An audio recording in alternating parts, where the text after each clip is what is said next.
From Fox 5 News, this is Good Day New York.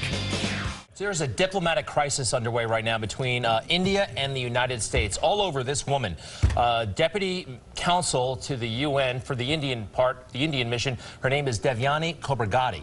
Now, she was accused of, I think, abusing or underpaying domestic help. Underpaying and overworking her help. I think she was paying her like $3 an hour or around that. That's the allegation now. But meanwhile, in India, that apparently is going rate, but not in the United States. Well, her side is saying that in custody she was abused, that she was strip searched, and that has caused a huge furor in India. Major protests.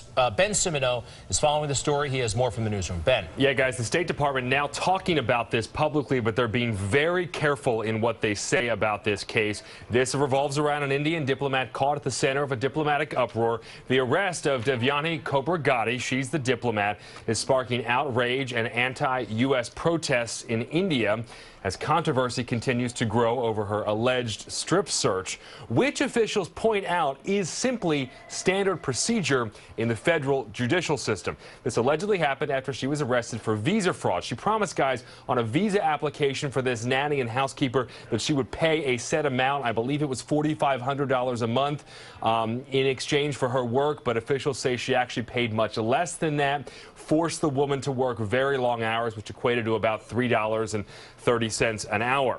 Officials in India say she was subject to degrading treatment in custody. Deputy State Department spokesperson Marie Harf says the allegations are things the department takes very seriously. Without going into specifics about some of those details, the U.S. government has taken steps to reunite the alleged victim with her family. Obviously, I'm not going to go into specifics about that. We are aware of the existence of allegations that the family was intimidated in India. Obviously, I can't confirm those, but in general, we take those kinds of allegations very seriously. This statement is clearly reflecting their mental state. It is confirmed the conspiracy, and to cap it again, it is attack on the solidarity. It is amount to saying that Indian government is not protecting their citizens. That's why we protect from sitting in the New York. It amount to say that Indian courts are not giving justice. They silence the witness. That's why we give them protection. This is nothing but a blatant attack on the judiciary of the India. All right, that is Khobragade's father. She, by the way, has pleaded not guilty to all the charges. She's also posted bail. In apparent retaliation, India has revoked privileges for U.S. diplomats. The U.S. attorney here in Manhattan publicly defending Khobragade's treatment and questioned why there's more outrage for her than there is for the housekeeper and nanny in this situation. Guys, back to you. All right, Ben, and we've mentioned that huge protests are underway in India over this issue, primarily over the treatment of Ms. Khobragade. To us, and we've been talking about this, it seems perhaps like an overreaction. We have a panel here, an expert panel, to discuss this issue. We have Asim Chabra, he's with the Mumbai Mirror, and Margaret Carrozza, an attorney. Welcome to you both. Thank you. Anne-Marie Margaret, Margaret, I'm sorry.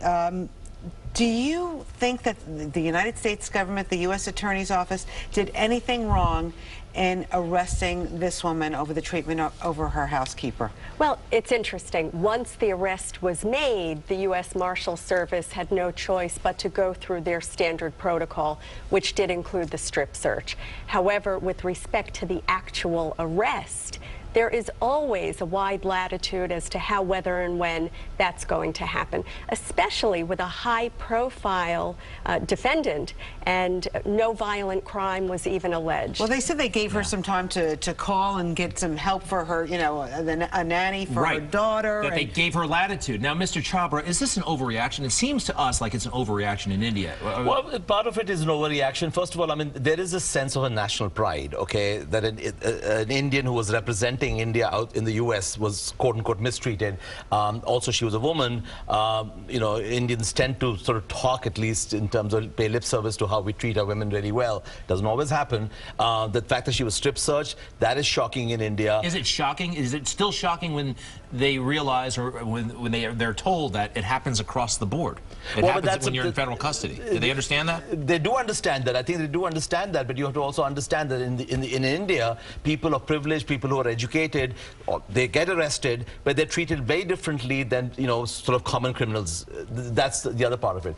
There's also politics involved in that. There are elections coming in India in the month of May, national elections, and so both the major political parties, the Congress, which is a ruling party, as well as the opposition party, are now taking a very strong stand against the United States. And so a lot of the protests that we're seeing are very politically motivated. Are we also seeing a cultural difference? Obviously, we don't hear much about what's happening in India. Talk about the housekeeper. Is there a cultural difference maybe between the United States and India over how we treat our health? Well, there is that part of it also. When India also has apparently this concept of minimum wages, but is hardly ever sort of applied. And many Indians, although there are Indians who respect the household help, but many Indians also treat their household help really badly. There is that part of it. And in that, you look at the story here, not many people are actually talking about the maid. And her condition. So what do you think? Have you reached out to the housekeeper's attorney, or? I have not personally done that, but you know, her position stories also, there's a whole she said story now, because the housekeeper herself is claiming that she was paid $3 an hour.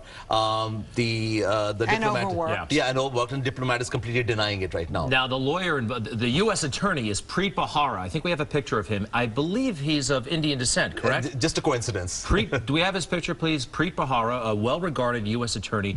Already, the United States government is expressing regret to India over this, which is a curious word. More on that in a moment. But to Anne Margaret, does that undermine, when Secretary of State Kerry says, we regret all of this, does that undermine the prosecution?